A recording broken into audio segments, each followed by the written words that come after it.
Bonsoir à tous, je suis la maman d'un jeune de 20 ans, incarcéré pour une période de 8 ans.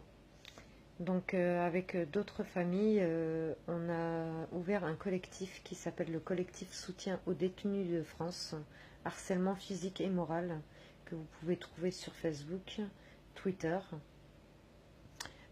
sur Sky. Donc voilà, je vais vous expliquer un petit peu notre combat. Donc nous, on combat les conditions de détention des détenus.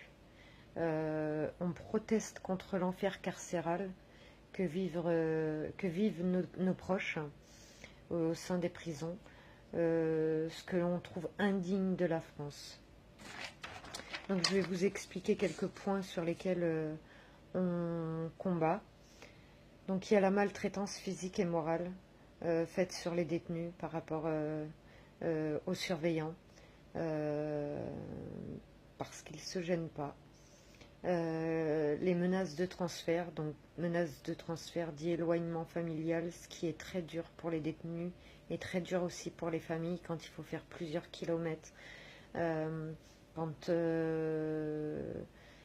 il y a des familles qui sont dans le sud et les détenus dans le nord ou dans le centre, c'est un parloir une fois par mois.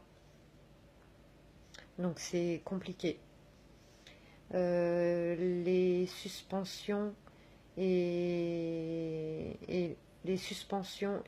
le harcèlement moral aussi fait sur les familles qui sont abusives et pas justifiées, parce que nous aussi, hein, on ne nous fait pas de cadeaux. Ils font pas la part des choses entre les familles et les détenus.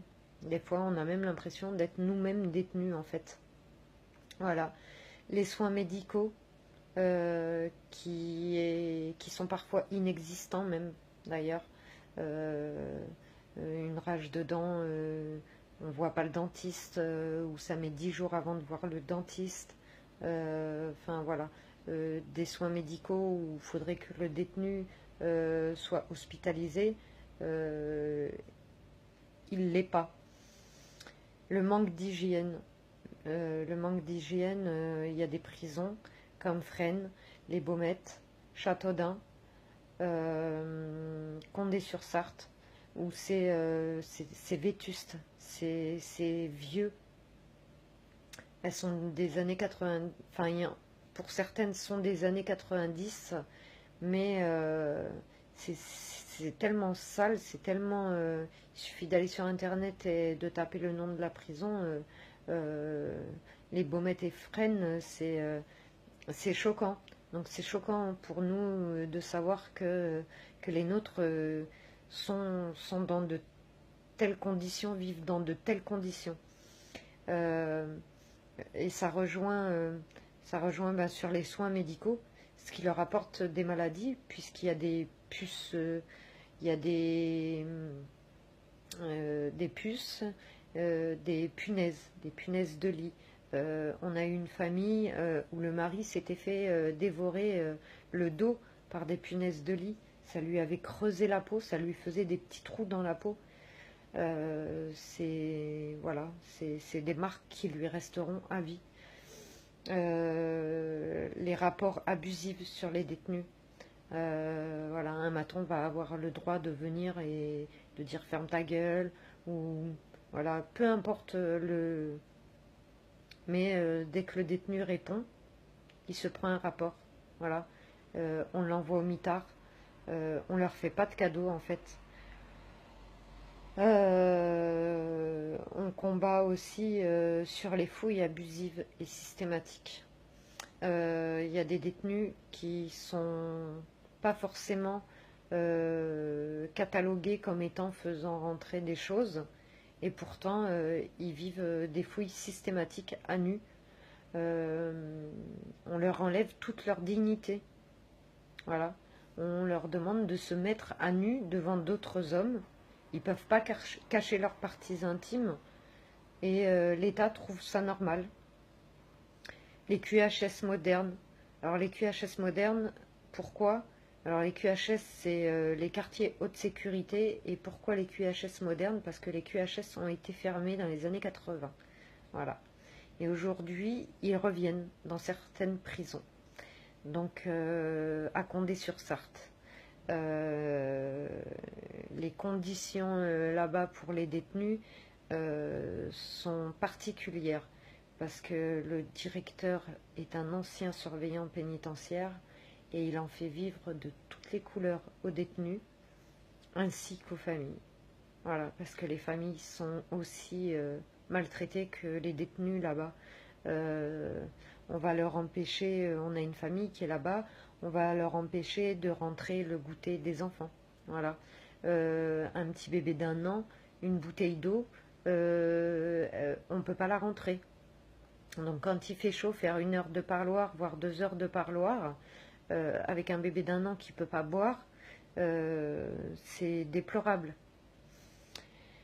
Ensuite, on combat aussi la surpopulation en cellules. Il y a des cellules où c'est des cellules de 2 ou de 3. On a vu des cas qu'on a dénoncés où ils se sont retrouvés à 8. À 8. Dans à peu près 9 mètres carrés. C'est 8. 8 dans un placard. Voilà. 8 dans un placard à balai. Voilà, c'est comme ça que comment moi j'appelle la surpopulation. 8 dans un placard à balai. Voilà. Déjà au-delà de 4, quand c'est des cellules à 3, au-delà de 3, c'est matelas par terre. Enfin, voilà. Comment à 8 dans 9 mètres carrés, ils peuvent bouger. Les prisons vétustes aussi, les saletés, la prison de Châteaudun, c'est tellement vétuste hein, qu'ils vivent là-bas avec une dizaine de chats. Donc chat veut dire qu'il y a forcément des souris ou des choses comme ça, porteurs de maladies. On sait que les chats qui vivent dehors peuvent porter la gale, avoir des parasites. Enfin, donc voilà, tout ça c'est des choses qu'on dénonce, qu'on combat. Faut pas croire pour les personnes qui disent que la prison au jour d'aujourd'hui en France, c'est le Club Med. Les gars, ils ont rien à faire. Ils ont la PlayStation, ils ont le téléphone portable. Non, non, non. La cabine téléphonique, ça, pareil, cabine téléphonique qui rejoint le portable. La cabine téléphonique, il faut savoir que on a fait le test il n'y a pas très longtemps.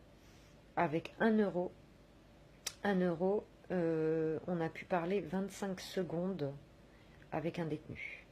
Voilà, à la cabine téléphonique. Les prix sont exorbitants. Les familles n'ont pas forcément l'argent, les moyens de pouvoir venir faire les parloirs, plus d'envoyer des mandats et en plus de recharger les cabines téléphoniques. C'est comment dire, c'est d'une tristesse. C'est d'une tristesse en 2017 en France de vivre des choses comme ça. Voilà. Je serai amenée à vous en dire un peu plus ultérieurement. Sûrement, il y aura peut-être d'autres vidéos. Donc voilà. Au jour d'aujourd'hui, je voulais vous dire que la révolution est en marche.